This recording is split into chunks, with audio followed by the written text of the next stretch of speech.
Ha llegado el momento de escuchar la palabra de Dios. Un potente mensaje extraído de las Sagradas Escrituras. En la voz del pastor Carlos Hoyos. Dice la Escritura en Mateo capítulo 8, verso 28, cuando llegó a la otra orilla, a la tierra de los Gadarenos, vinieron a su encuentro 2 endemoniados que salían de los sepulcros, feroces en gran manera, tanto que nadie podía pasar por aquel camino. Y clamaron diciendo, ¿qué tienes con nosotros, Jesús, Hijo de Dios? ¿Has venido acá para atormentarnos antes de tiempo? Estaba paseando lejos de ellos un hato de muchos cerdos, y los demonios le rogaron diciendo, si nos echa fuera, permítenos ir a aquel hato de cerdos. Él les dijo, id, y ellos salieron y se fueron a aquel hato de cerdos. Y he aquí que todo el hato de cerdos se precipitó en el mar por un despeñadero, y perecieron en las aguas. Y los que lo apacentaban huyeron y vinieron a la ciudad, contaron todas las cosas y lo que había pasado con los endemoniados. Y toda la ciudad salió al encuentro de Jesús, y cuando le vieron, le rogaron que se fuera de sus contornos. Estaba, antes de venir a estar acá en el estudio, mirando algunos aspectos muy importantes, que entre otras cosas, pues no sé si a ustedes les habrá pasado, pero a mí me han preguntado, pastor, ¿al fin eran 2 o era 1? ¿Cuál de los 2 tiene la razón? Porque si lees Marcos capítulo 5 o lees el Evangelio de Lucas, encuentras como unas diferencias marcadas en el número. Entonces, vamos a tratar de ir como por partes. Primero, se dice el endemoniado gadareno porque era de una ciudad que se llamaba Gadara. Uh-huh. El plural de Mateo y el singular de Lucas no generan, desde un estudio juicioso, ninguna contradicción. Lo que es bueno que las personas comprendan en este caso es que en la Biblia siempre se le da más preponderancia a la figura más importante. Y eso va a suceder en todos los casos, ¿sí? Uh-huh. En todos los casos, que vale la pena que usted tenga en cuenta. Por ejemplo, a mí se me ha acercado gente para decirme, si Adán y Eva tuvieron 2 hijos, ¿de dónde salió la mujer de Caín? Por ejemplo. Entonces dicen, tiene que ser que hubo gente antes, o había otra civilización, y montan como dicen por ahí, un show. Con serie de conjeturas al respecto. Exactamente. Pero es porque no entienden, número 1, que hay que leer toda la biografía de Adán. Número 2, que el suceso de que sea Caín y Abel, lo que están mostrando son 2 figuras importantes que se destacan en la sociedad de su tiempo. A nadie en Colombia se le ocurre hablar de Pepito que va por la calle con un costal para hacerlo trascendental en los medios y ¿no? Pero Jorge Eliezer Gaitán, claro. Luis Carlos Galán, sí. Y luego el resto de colombianos, ¿qué? ¿No existen? No, sí existen. Lo que pasa es que fueron figuras que marcaron una historia en la época. Así sucedió con el caso de Caín y Abel. Ellos tuvieron hermanos y hermanas según el capítulo 5, y de ahí es donde sale la esposa para Caín. En ese tiempo no había la normatividad que sancionara el incesto. Uh-huh. Era legal porque Dios había establecido desde el principio creceos y multiplicaos, y el único medio que existía era el recurso del momento, que era la familia. Cuando entramos a este caso, entonces nos damos cuenta que el hecho que Marcos hable de un endemoniado y Mateo hable de 2, no es que haya alguna contradicción, sino que se le da preponderancia al más feroz. Se destaca el endemoniado que era más terrible, porque la posesión demoníaca en los individuos que sufren esta tragedia no es igual, no es igual.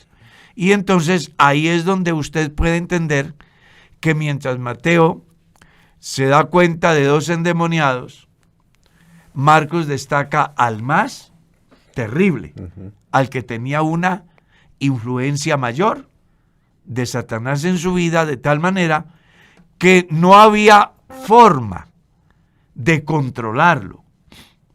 Entonces, es bueno que como punto de partida tengamos eso. 2, vale la pena que pues vayamos a ese escenario, porque el escenario es bien complejo. No sé si ustedes, pero pienso que Darwin sí estuvo en el campo, conoce el campo. Sí, claro. Claro, y usted también. Yo soy más citadino, para hacerle Sí, más ciudadano. más citadino. Ay, hombre. El hermano Mauricio, un ciudadano del mundo. Un ciudadano del mundo. Sí, no. Sí. La única vez que salí de Bogotá, la primera vez que salí de Bogotá fue para pedir la mano de mi esposa. Con eso le digo todo. ¿Verdad? ¿Verdad? Pues no sabe la que se ha perdido. Conozco Los muy que poco. conocemos del campo, hay historias mitológicas, ¿no? Que por tal parte no se puede pasar porque aparece el muán. Sí. Que por tal parte es muy terrible pasar porque por ahí sale la patasola. Son Los espantos. Exactamente. Y eso genera pánico en la gente. Y las leyendas. Y Claro, cosas. y hay gente que les toca pasar por ahí y no se van solos, sino acompañados. Acompañados. ¿Usted se imagina ese escenario? Un endemoniado que no hay quien lo pueda controlar y saber que la gente tiene que pasar por ahí. ¿Cuál sería el pánico de las mujeres? De los hombres, porque hay hombres atrevidos, fuertes, como dicen en mi tierra, que no se le marean a nada. Pero hay otros que les da lidia abrir la puerta de la casa a las 6 de la mañana. Ujú. Y entonces, ¿cómo sería esa situación? No, y además que, digamos que la posición a eso es que uno hay veces cuando ve que algo hay un peligro, ahí uno desvía y el desvío puede ser grande, ¿sí? Le toca dar una vuelta inmensa pues por evitar el asunto. Porque acá dice que los señores eran dueños del camino, o sea que nadie pasaba por ahí. Ay. Entonces, hagámonos hipotéticamente lo que tocaba desviarse para poder seguir o pasar, qué sé yo. Mire, hermano, que usted me hace recordar de una anécdota de la vida real que yo viví. Ajá. Resulta que nosotros hicimos una gira misionera de más de 30 días por el Pacífico colombiano. En ese tiempo se establecieron las iglesias de Pizarro, Togoromá, Sibirú, Palestina, Peñitas, Chocó. Bueno, y recuerdo que cuando fuimos a Pizarro hay una bocana donde es muy peligroso y para ese tiempo se habían hundido en ese año como 10 embarcaciones, porque era sumamente peligroso. Iban conmigo en la barca 24 personas. Como ellos conocían lo peligroso que era, le dijeron al que lideraba la embarcación, pues que los dejara en determinado lugar, que ellos hacían la travesía a pie, y caminaron 1.5 horas por no enfrentar un tramo equivalente a, yo qué sé, 200, 300 metros. Yo no sé nada de agua, pero yo dije, si este señor se va a ir aquí, pues será que Sabe y tiene dominio. del sabe asunto. y además está seguro que pasa. Pues yo me voy a ir aquí, pero yo no sé nada de agua. Lo tremendo es que llegan primero los que iban a pie que nosotros. Y el susto tan grande que vivimos ahí, en ese lugar donde las olas, eso se vuelve una cosa impresionante. De tal manera que el señor capitán del barco temía por la vida de él y de 3 personas que iban con nosotros. Uno se da cuenta que la gente, por evitar el susto, hacen lo que usted dice. Toman un desvío, No importa que sea. cuánto tiempo o el camino, bueno, sí. Claro. Y es muy, muy apropiado el argumento suyo. Porque si yo tuve esa experiencia, que además no fue para nada agradable, imagínese usted con semejantes fieras en el camino, porque eran terribles. Eran violentos. La Biblia dice que ni con cadenas los podían atar. Entonces el escenario no era para nada bueno. Ese es un segundo punto. El tercer punto que vale la pena detenernos ahí es cómo los demonios reconocen la autoridad. Amén. ¿Cierto? Porque antes de que Jesús dé la orden, ¿ellos qué dicen? Ya estaban clamando, ya estaban pidiendo. O sea que tiene sentido el pasaje de Santiago. ¿Tú crees que Dios es uno? Bien haces. ¿Qué más? Los demonios creen y tiemblan. Amén. Y eso es lo que se está dando ahí. Sí, señor. Es muy interesante ese tercer aspecto. Y un cuarto aspecto para destacar que también es valiosísimo es la autoridad de Jesús. ¿Ya? La autoridad de Jesús. Y un quinto aspecto es la preocupación después del milagro que se da de los coterráneos. Ah, no, pues es que es así triste, eso es uno. O sea que el cultivo o la cría de cerdos allí en aquel territorio era fuente de ingresos para la sociedad. Ujú.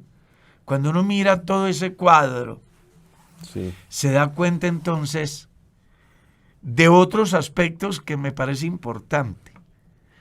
Y es cómo los seres humanos llegamos a una condición que le quitamos importancia al ser humano para darle importancia al animal. Ajá. Porque la reacción dentro de lo normal debió de ser que la gente se alegrara. Por supuesto, esa era la reacción de sentido común, pues. Exactamente. Pero no. No sucedió así, lamentablemente. Antes la gente se incomodó y vino y no, señor, váyase de aquí. Porque preferimos los cerdos. Y es que aquí, hermano, cuando uno mira esto, cuando uno lo mira en el conjunto, pues es Dios en el escenario de las tinieblas con autoridad para decir que Dios no tiene ningún sector vedado, porque su autoridad suple y llena y resuelve donde esté el hombre, Dios va a llegar con autoridad para librarlo. Sí, digamos que si uno puede tener dos perspectivas de acuerdo al evangelio en el que lea la historia.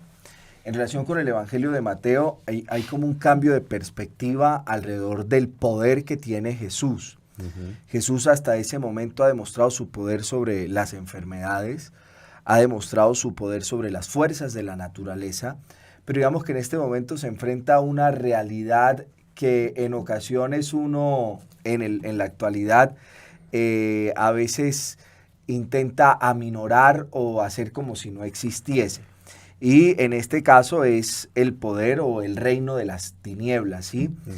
Es particular el hecho de que él, después de cruzar el mar de Galilea, dicen que transitó casi 15 kilómetros y llega, según el Evangelio de Mateo, al primer pueblo gentil en el cual él comienza a obrar de algún modo milagros, ¿sí? Dicen que ese Gadara está ubicado en Decápolis, que eran como 10 ciudades ahí alrededor del tema. Eso en un primer momento podría uno verlo. Entonces Jesús mostrando su poder frente a otro ámbito, pues, en el cual él tiene también dominio. Lo otro es que de algún modo, cuando usted lee el Evangelio de Marcos, y usted se fija en quiénes hacen teología en el Evangelio de Marcos, quiénes dicen cosas acerca de quién es Jesús, son los demonios. Uh-huh. Aquí ocurre lo mismo. Hasta ese momento han sido declaraciones de Jesús sobre sí mismo, pero no de un tercero sobre quién es Jesús. Y aquí entonces quienes sí conocen quién es Él, uh-huh. O sea, ¿cómo decirlo? O sea, sí, ¿no? Está las claro. Fuerzas demoníacas comienzan a definir quién es él y a establecer aquí un punto interesante. Y ahí podría uno entrar en una larga disertación acerca de ese mundo espiritual en el cual uno a veces pasa por alto. Y ese es el de la posesión demoníaca sobre los individuos, que se han escrito tantas cosas medio raras, pero que es una verdad según la Biblia, la existencia de esto. Yo leí un libro que se llama 160 casos del ocultismo, ¿sí? De pronto alguien dice por allá, venga, y el pastor leyendo eso. ¿Cierto? Sí. Pero resulta que uno como pastor pues debe de leer. No, pues hay que estar Creo dateado. que el pastor que no lee, grave. Y pues para disipar la duda de alguien, de la incertidumbre, porque alguien dice, uy, venga, y el pastor leí eso porque eran 160 casos de influencias demoníacas en personas que le tocó enfrentar a un pastor. Entonces él comienza a describir las diferentes posesiones demoníacas e individuos a los cuales él tuvo que enfrentar y resolver con autoridad en el nombre del Señor Jesús. Y es muy cierto lo que el pastor Darwin está diciendo. ¿Cómo llega el momento en el cual lo que los humanos no han podido entender? Porque hasta ese momento los humanos no han podido conocer quién es Jesús. No. Lo ven como un líder. Pero ahora, a través de los demonios, ellos tienen que reconocer, o mejor, conocen que el que está ahí no es cualquiera. No, lo escribe No muy es- claro. lo El es- Hijo de Dios. El Hijo de Dios. Otro escenario que me parece muy importante, porque mire que el único evangelio que menciona la palabra legión es el Evangelio de Lucas. Y quiero llegar allá porque no era una posesión cualquiera. Eran más de 2,000 demonios, porque una legión era compuesta, según la historia, de 2,000 a 5,000 individuos, hablando en el campo militar. Y ustedes recordarán que cuando Jesús le preguntó al endemoniado, ¿cómo te llamas? Él dijo, me llamo Legión, Legión. porque somos muchos. Esto me sirve para tratar de ayudar a las personas que dicen que si una persona está, yo qué sé, con alguna limitante en el campo cognitivo, es un pobre de espíritu. No. Que si una persona anda sin ropa, es un pobre de espíritu, ¿cierto? Entonces, leen el Evangelio que dice, bienaventurados los pobres de espíritu. Y le dan una interpretación tan diferente a lo que la Biblia dice, que llevan a quien está poseído a ser santo. Y a quien de verdad tiene un solo espíritu, ni se toma en cuenta. Y por eso ya uno mira en el Evangelio de Lucas que Jesús no dice los pobres, sino vosotros a los discípulos, los pobres de espíritu. Para dilucidar, librar a los intérpretes de la Biblia del conocimiento equivocado con relación a quiénes son los pobres de espíritu. Este tipo no era pobre, tenía más de 2,000. ¿Está claro? Sí, sí. ¿Me hago entender qué quiero decir? Perfectamente, claro que sí. Entonces aquí es muy importante que entendamos que la posesión demoníaca que este tipo tenía era terrible. Y otro aspecto que me parece importante destacar en este análisis es lo terrible que es el abismo. Porque ellos le ruegan diciendo, no nos mandes al abismo. Es lo que dice el Evangelio de Lucas. Y le rogaba que no los mandase ir al abismo. El verso 21 del capítulo 8 del Evangelio de Lucas. O sea que el abismo no es cualquier cosa. Claro, es que es la cárcel que Dios tiene para el demonio y sus ángeles. según San Mateo capítulo 25, del verso 31 en adelante. Eso también como para aclararle a la gente, porque mire que la gente no sabe ni dónde está parada. Esta semana estaba mirando algo muy interesante, una señora que fue hasta los infiernos. Y la gente cree esas tonterías. No. Cuando nadie ha ido al infierno. Nadie. El infierno es el proyecto de Dios para el demonio y sus ángeles. Está sin estrenar, ¿no? No lo han estrenado. Mire, esto le rogaban. Por favor, todavía no. Como también fue al cielo. Y entonces uno lee en la Biblia y dice, nadie subió al cielo, sino el que descendió del cielo. Y sea la ocasión, vea, yo fui pastor en una región del país, donde hubo una iglesia que a causa de ese cuento tan barato, la gente, entre comillas, se arrepentía. Así que en un lapso de 1 o 2 meses, más de 200, 300 personas dice que se habían convertido. Pero oh sorpresa que al transcurrir 6, 7 meses, No había nadie. volví y ya ese avivamiento había pasado. ¿Por qué? Porque cuando la gente dice seguir a Dios por cosas ajenas a la verdadera revelación que Dios da en la vida del hombre, pues eso no funciona. Eso no funciona. Amén, Entonces amén. aquí vale la pena que nosotros maduremos como cristianos, que las personas realmente tendrán estabilidad espiritual cuando estén edificados en ese fundamento de apóstoles y profetas. Y es que, hermano, qué bueno que usted lo hable con tanta claridad y sinceridad, porque a esto no hay que ponerle ninguna anestesia, ningún adorno, es así de claro. Nosotros tenemos que aprender a hablar más de Dios y a dejar menos este tema, porque es que este Claro. tema a veces se vuelve el tema de creyentes que de pronto no han querido madurez y no lo han entendido, y pasan por ahí bautizando a todo el mundo con nombres de demonios que se inventan y se les vuelve el evangelio eso, y el evangelio no es eso. Yo dije a un personaje que me hablaba todo de demonios. No sé si alguna vez les conté en la iglesia o en algún medio radial que ocasionalmente me he encontrado con un tipo en el camino y estaba hablando con otros acerca de los demonios. Entonces, pues yo no dije que era cristiano ni que era pastor, sino que le dije, venga hombre, si yo voy a mi vehículo y se me van los frenos, ¿qué? Digo, un demonio. Si yo llevo mi vehículo y se me falla la dirección del vehículo, ¿qué? Un demonio. Le dije, no, más bien es falta de mantenimiento al vehículo. Por supuesto. Entonces, hay muchos lugares hoy que son centros demoniólogos, donde echan demonios las 24 horas y se dicen ser cristianos. Uno se pregunta, ¿donde hay tanto demonio de verdad, se podrá adorar a Dios? Cuando la Biblia dice que el que es de Dios, el maligno, No le toca. no le toca. ¿Qué son esos escenarios?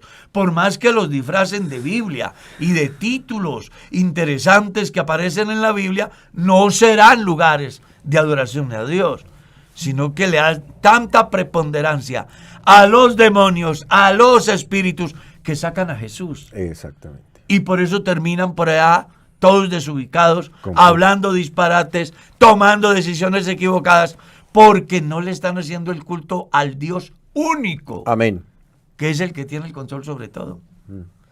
Entonces aquí es muy importante el escenario, porque aquí no es interesante los endemoniados. El mensaje principal aquí no son los demonios. El mensaje principal aquí es la autoridad del rey. Amén. Exacto, es la muestra del poder de Dios aún sobre el reino de las tinieblas. El Porque poder ya él que lo ha tiene mostrado Jesús. sobre el reino mineral, sobre el reino vegetal y sobre los humanos, en todos los... ya, pero hace falta una expresión de autoridad sobre el reino más grande después de Dios, que es el reino de Satanás. Sí. Y digamos que de algún modo demuestra una cosa interesante, y es cuando uno lee Marcos, ve la condición a la que estaban sometidos estos. Es decir, era tal como el daño que se había causado sobre la autonomía de estos individuos, que estaban sometidos, uno, a estar en los sepulcros, por ejemplo, al hecho de que ni siquiera con cadenas pudiesen mantenerlos controlados, o sea, esta posesión demoníaca hacía con ellos lo que quería.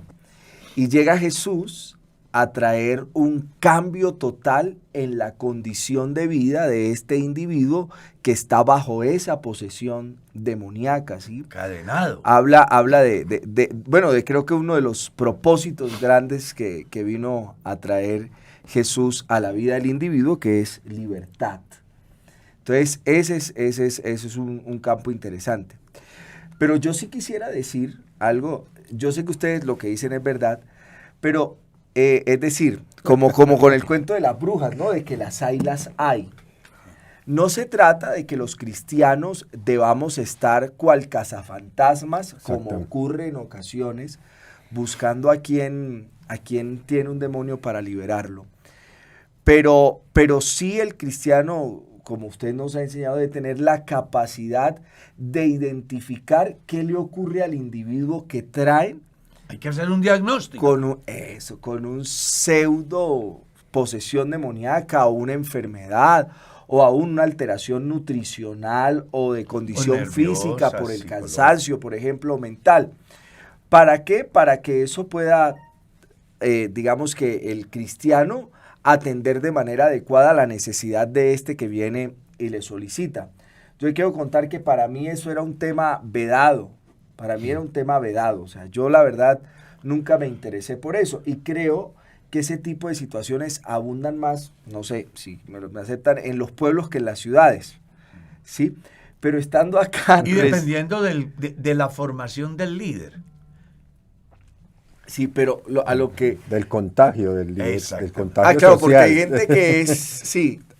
Bueno, pero ¿por qué será eso? Porque hay gente que le ocurre más que a otros, Sí, ¿no? sí. Entonces debe ser una búsqueda constante de estos o un mal diagnóstico de la persona. No. Es que las personas se vuelven supersticiosas. Esa es la Mira, palabra. yo fui a una iglesia. Eso es importante, y yo sé que esto le ha de servir a alguien. Yo fui a una iglesia. Me hospedé en la casa de su pastor de la iglesia. Me llamó mucho la atención una discusión que se da. Porque uno de los que está ahí dice, sostuve una lucha con el demonio anoche toda la noche. Esa es una frase muy común. Y el diablo me decía que me iba a matar. ¿Ves? Hay unas frases ahí que salen. Muy que yo no sé. interesante la discusión que se da. Y, bueno, yo tengo un concepto muy diferente de eso. Yo creo que el hombre es el resultado de lo que cree. Amén. Y hay razones para argumentar.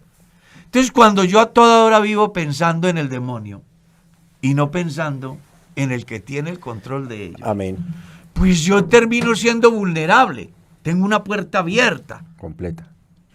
Entonces, aquí, no en vano está escrito, vestidos de toda la armadura de Dios para que podáis estar firme contra quién. Contra las acechanzas del enemigo. O sea que el diablo anda como león rugiente. Y si yo soy una casa abierta, pues el demonio entra.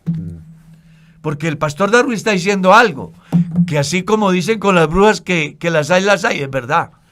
Pero a mí no me manipula una bruja. Eso. Ahí vamos, esa es la realidad. Ese es el cuento, esa es la realidad. ¿Que hay demonios? Sí. Sí los hay, eso Eso. no lo vamos Pero a que a mí me afecta, que se olvide. No. Que a mí no me afecta.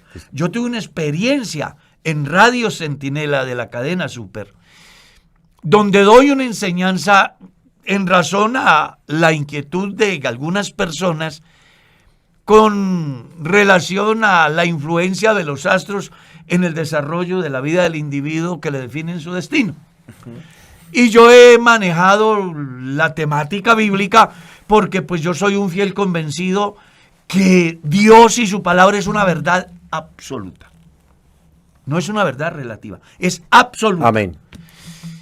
Y terminado el evento, el programa, me recibía uno que daba un programa de hechicería. Y él se incomodó mucho porque lo primero que hace cuando yo voy a salir me dice, ¿usted cómo se le ocurre sabiendo de que yo hago ese trabajo? Y pues yo no sabía que usted era brujo. Pero si eso es tan cierto como usted dice, aquí estoy. Trabájeme pues. Sí. Trabájeme. Pruébeme que lo que usted dice es verdad. Y eso va para 40 años. Pero hermano Carlos, o sea, yo creo que, pues es que no es que yo me esté volviendo supersticioso, sino que habían cosas que para mí eran verdad. Lo que iba a decir es que yo nunca había visto una persona poseída por un demonio y cómo el poder de Dios lo liberaba. Esta vez que fui a mi casa, alguien me dijo, oye, si puedes, pasa por nuestra casa, que necesitamos hablar contigo. El tema. Es decir, no ejerce influencia a aquellos que estamos rodeados, Revestidos. como dice el Salmo 139, pero también porque el Espíritu Santo está en nosotros. Pero aquellas personas que están expuestas a la influencia de estos, sí ejerce, o sea, eso es lo que me impresiona. Y sobre lo que usted dice, es impresionante cómo a la gente se les volvió común el ocultismo y no lo vieron entrar como tal a sus vidas. Exactamente. Uno se da cuenta que si uno propone, por ejemplo, hacer un programa de temas bíblicos en una cadena nacional, puede que no sea tan aceptado, pero ya vaya y hable de cómo hacemos volver a su ser amado sin hacerle daño. Sí. A mí me llama la atención, hay que tirar, ¿por qué es eso? Porque cuando uno llega aquí al puente del que está sobre la 72, sí, ahí está la pancarta. Usted va subiendo y aquí al lado derecho está una pancarta gigantesca donde le hacen volver a su ser amado sin hacerle daño, y a la gente se le volvió común. Y la gente considera eso que es, yo no entiendo, o sea, quieren hacer una mezcla entre lo santo y lo oculto. Entonces utilizan eso que mal llaman santería, santos, para hacer un trabajo netamente demoníaco, y la gente cree que eso tiene que ver con Dios. Y qué fuerte eso. Y lo tremendo es que hay cristianos. Ay, no. Y es que usted ahí quiere, podríamos hablar de cómo la superstición, por ejemplo, va calando en la gente. Claro, en una de las iglesias de Apocalipsis hay un mensaje a esos que hablan de las profundidades. Esa es una palabra muy propia de ellos. Claro. Entonces, aquí es muy valioso lo que el pastor está diciendo, pero yo quiero como argumentar desde el punto de vista diagnóstico. Sí, sí. Porque, a ver, que hay endemoniados, los hay. Sí. Que el demonio existe, sí. Está claro eso. Uh-huh. Eso es un problema, y muy grave. Pero es más grave cuando el pastor o el líder no sabe hacer el diagnóstico. Todo lo que ve son demonios. Exactamente.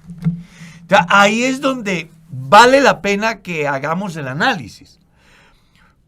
Porque así como el médico Darwin y hoy pastor, llegaba el paciente y él le hace un diagnóstico. ¿Cuáles son los síntomas que ha tenido? No, pues que tengo fiebre, que no pude dormir, que me duele aquí. Y comienza a preguntarle hasta por la cédula y la partida de nacimiento del tatarabuelo para encontrar. Pues yo se lo digo porque a mí me lo preguntaron. Así cuando fui al médico para saber el problema del por qué mi azúcar tan dulce, entonces me preguntaron sus padres, sus abuelos, no sé qué, de dónde, no sé dónde, para saber si el problema mío pues traía algún origen como hereditario, ¿no? Sí, sí, los antecedentes familiares son importantes. Exacto, él es el médico, él sabe ese. Él tiene ahí, eso la tiene exacta, clara. Sí, claro, así el pastor tiene que hacer el diagnóstico, porque puede darse que va a orar por una persona que no tiene un demonio y él cree que está endemoniado. Yo se lo digo por experiencia. Ver líderes cristianos echando fuera un demonio cuando lo que la persona tiene que tomarse es un Alka-Seltzer para la digestión. Es verdad. El mal enfoque, el desconocimiento, la falta de información y formación. Yo a todos los muchachos que trabajan conmigo en el ministerio, yo siempre les he dicho, tengan cuidado. Es parte de la formación, en verdad. Pero claro, La formación es la que... claro, un pastor no puede ser un neófito que a toda hora todo lo que ve son espíritus, son demonios, cuando al final una simple orientación en el campo alimenticio o una simple orientación en el campo de buscar soluciones en la medicina, ya sea, ¿cómo es que se llama la medicina? Porque hay una que es alternativa. Entonces esa se llama, la que yo practicaba se llama alopática. Y Alopática. la otra se llama homeopática. Exactamente. Pueden encontrar la solución. ¿Está claro? Y no atribuirle a un demonio, porque el texto nos da una enseñanza. Ni con cadenas ni con grillos lo podían sujetar. Entonces, ¿cómo me explica usted que un endemoniado por el cual oró el pastor hoy, le aplican una inyección de penicilina y se le va el espíritu? Usted ponía el otro ejemplo, que con reposo, Exactamente. que con descanso se Sí. le va el espíritu. Esa persona que, no, es que hermano, la vida a uno le sirve como pastor para aprender mucho. Hay una hermana que llega a la casa: pastor, yo estoy desesperada, mi hija está endemoniada, ya hace días vengo luchando con ella y ahora no quiere tener ropa y se va a lanzar a la calle y yo ya no sé qué hacer, la voy a dejar. Es un demonio, hermano. Y a mí me dio un dolor ver esa anciana y ver que su hijita de 18, 20 años se va a lanzar a la calle desnuda. Pues no, yo he dicho a la hermana: hombre, vamos a llevarla a un centro de reposo a ver qué pasa. Conseguí un carro, la llevé a San Isidro, en Cali, que es un centro de ¿cómo es que se llama? Para personas enfermas Para la salud de mental. locura. Un hospital mental. Un hospital mental. La llevé allá, pagué como 5 o 6 meses, pagué la estadía de ella y la niña ha salido de allá totalmente bien. Ahora se enamora, ahora ya se casa, es madre, se ha entregado al Señor. ¿Tú crees que un demonio? Un demonio no sale con reposo. Exactamente. Pero un pastor neófito seguro que se echa un ayuno de 41 días para ganarle a Jesucristo y echar fuera un demonio que no es un demonio, sino un problema netamente natural en el desarrollo psicológico del individuo. Sí. Entonces, es muy importante que las personas entiendan. Usted que los llaman a orar, usted que es del comité de intercesión, que a los del comité de intercesión los llaman superhéroes porque ellos son los que tienen el control sobre lo habido y por haber. Hombre, que primero hay que hacer el diagnóstico. Amén. Para que no termine como lo que pasó por ahí en una iglesia, ¿no? Que el padre de familia mató a su hijo a garrote pensando que era el diablo. No, y es que esas son malas prácticas Claro. de una ignorancia total de lo que en verdad Dios nos enseña. Hermano. Y esas malas prácticas, por ejemplo, hay un caso muy mencionado por un ministro de la iglesia, un maestro de la iglesia, que él decía que los hermanos llegaban a reprender y entonces comenzaban a reprender y bueno, ¿cómo se llama usted? Y entonces la persona le llamaba Pepito Pérez, pero ¿cómo se llama usted? Pepito Pérez. Y entonces al final dijo, tráigale la cédula al hermano que está orando por mí, porque yo me llamo Pepito Pérez. ¿sí? Entonces, Ahí sí, como dice Darwin, taquillera. sí.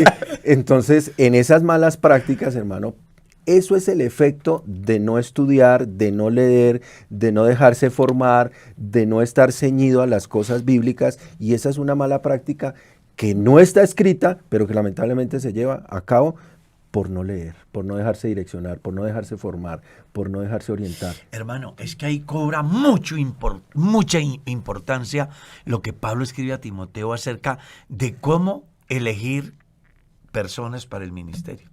Amén. Hay un sinnúmero de requisitos y entre ellos dice que no sea un neófito, Establece un perfil. que no sea un neófito. ¿Qué es el perfil que exigen en cualquier empresa hoy, no?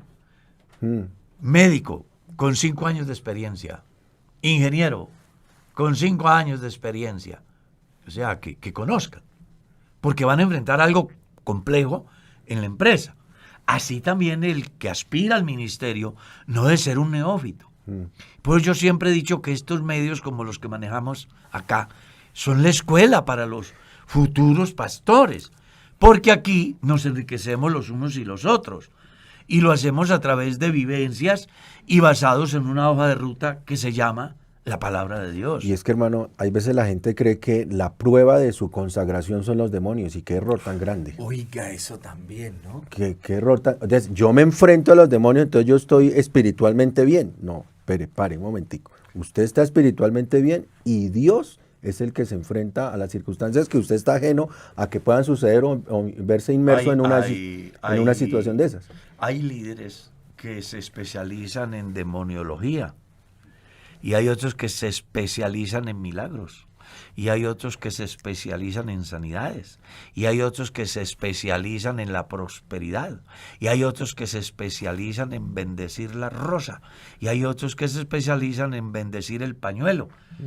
Pero eso es superstición, eso no es cristianismo. Misticismo, superstición. Claro, todo menos lo de Dios. Totalmente. Entonces, oye, un llamado Completo. a los líderes que se están formando, a los pastores que de pronto... Hay una cosa, es tocar temas y se puede ampliar. Ayer yo copié un tweet que yo puse, escribí que los frutos espirituales son más importantes que los dones espirituales. ¿En qué sentido, no? En que habrán personas que le dicen, yo, pero en tu nombre profetizamos y hicimos X cosas. Tenía el don de profecía. Sí, me hago entender. Y a veces ese quehacer lo que intenta es ocultar una realidad ausente de la gracia de Dios y de la obra del Espíritu Santo en la vida de las personas. Por eso uno se enfrenta a la dura realidad del engaño que a uno le provoca, ¿cómo decirlo? La prominencia de alguien en el quehacer, pero luego un fracaso tan contundente que uno dice, bueno, ¿y qué pasó? Uh-huh. ¿Qué ocurrió con esta persona? Si yo lo veía que hacía X, Y cosa. Bueno, pues... Ahí está. Por su fruto los conoceréis. Hermano Carlos, una cosita acá que usted dijo del abismo, yo quiero anexarle lo que está escrito, dice, venido acá para atormentarnos antes de tiempo. Claro. El abismo, hay una descripción clara del abismo, es atormentar, es un lugar de tormento. Pero que no ha sido estrenado. Que no ha porque sido pues, estrenado. mire lo que los demonios dicen. Antes de tiempo. O sea, todavía no ha llegado el día del juicio. Exactamente, a eso iba la referencia. Y es que eso es lo que aparece escrito. Sí. Satanás está suelto. Pedro dijo, velad y orad, porque vuestro adversario el diablo, como león rugiente, anda buscando a quien devorar. La obra de Cristo en la cruz es un knockout a Satanás, Completamente. pero no para todo el mundo, Uh-huh. sino para los que creen al Evangelio. Amén. Porque no en vano está escrito, el mundo entero está bajo el maligno. Excepto ¿quiénes? Los que por la gracia de Dios hemos alcanzado el privilegio de tener este conocimiento que más allá de que exista y actúe el mal, al cristiano no lo afecta si está vestido de toda la armadura de Dios. Amén. Entonces, pudiéramos como ir redondeando, porque pues esto es el tiempo aquí y uno no se da cuenta. Pudiéramos decir varias cosas a manera de resumen para que la gente tenga como una idea clara del párrafo, del trozo. Uh-huh. Es la importancia del pasaje, no es el endemoniado, Amén. es Jesús, es la autoridad del rey Amén. sobre las potestades de las tinieblas. Así es. Es lo que es el pensamiento central. De ahí se desprenden otras cosas. Uh-huh. Por ejemplo, la condición de un hombre endemoniado. Por ejemplo, el pánico que genera en la sociedad. Por ejemplo, el conocimiento del demonio acerca de la persona de Jesús, Amén. que hasta ese momento muchos testigos no habían podido identificar, pero que el mismo demonio dice, caramba, estoy frente a uno que es superior a mí. Y otro aspecto importante es, todavía no ha llegado el juicio para el demonio y sus ángeles. Por eso no nos mandes al abismo antes de... Antes de, correcto. Eso, porque el abismo es el proyecto de prisión de Dios para el demonio y sus ángeles, donde van a ir todos aquellos que no trataron bien a Israel, según San Mateo 25:31, y todos aquellos que no quisieron recibir el amor de la verdad para ser salvos. Porque, escuche, la cárcel llamada infierno o lago de fuego o abismo no fue hecha para los humanos. No tiene ese fin. El fin es el demonio y sus ángeles. Mire lo que Jesús dice: id malditos al fuego eterno, preparado ¿para quién? Para el demonio y sus ángeles. Eso no fue creado, ese proyecto no tenía nada que ver para los seres humanos. Pero los seres humanos, haciendo uso del libre albedrío, amaron más las tinieblas que la luz, porque sus obras eran malas, y también van a ir a parar allá. Entonces, en síntesis, vamos a tener en cuenta: 1, la autoridad de Jesús. 2, cuando usted se ha llamado a orar por una persona poseída, primero haga el diagnóstico, porque es muy posible que el presunto endemoniado necesite una aspirina. O como decía mi papá, una agüita de cuasia, mijo. Mi papá tomaba agüita de cuasia para el dolor de cabeza. Era amarga sobremanera, pero se la tomaba y el dolor de cabeza se iba. ¿Ya? Entonces, aquí el pastor, el líder, tiene que hacer un diagnóstico para que no resulte orando una oración de mentiras que contribuya a la confusión del entorno y que al final está de alguna manera atrayendo un poder del infierno para que llegue a ser parte actoral del momento en el individuo. Entonces aquí se requiere que las personas crezcamos en conocimiento, crezcamos en madurez y aprendamos de verdad a establecer diferencias, que es una enfermedad congénita, ¿es que se dice? Sí, señor. Que es una enfermedad por el desgaste normal, somos como máquinas, que es una enfermedad que yo me busco y que es también una posesión demoníaca. Y entonces, en razón a cada uno de esos campos, en el momento que yo hago el diagnóstico, así dirigir mi oración y de igual manera la orientación a las personas para que ellos puedan seguir el curso de la vida sin tener afectaciones que pueden llegar a ser más graves que la presunta medicina. Lamento decirles que el tiempo se fue. Como todos los